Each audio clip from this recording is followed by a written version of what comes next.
আপনি কোরআনের যে কোনো পৃষ্ঠা খুলে পড়া শুরু করুন, শান্তি আর সুখ পাবেন।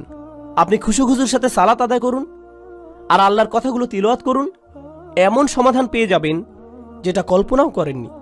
আল্লাহর কথার মাধ্যমেই সেটা চলে আসবে আপনার কাছে। কোরআন অসীম, সর্বক্ষণ প্রাসঙ্গিক। এটা এমন একটা কিতাব যেটা সর্বকালে উপযুক্ত, আক্ষরিকভাবেই। কলেজে থাকতে আমি এক বন্ধুর সাথে এই এক্সপেরিমেন্ট করেছিলাম। তাকে বললাম, বন্ধু, সবাই তো বলে কোরআন হেদায়েত, চলো একটা এক্সপেরিমেন্ট করি। প্রত্যেকবার আমাদের কোনো সমস্যা হলেই চলো কোরআনের কোনো একটা পৃষ্ঠা খুলে পড়া শুরু করি, দেখি কোনো সমাধান পাই কিনা।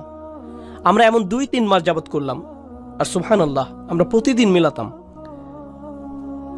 আমি এটা পেয়েছি, এই সমস্যা হয়েছিল, আর এই আয়াত পেয়েছি, আর আমি এটা খুঁজছিলামও না, শুধু কোরআন পড়ছিলাম আর সেটা চলে এলো। এটাই আমার জন্য আল্লাহর সমাধান। দেখলেন?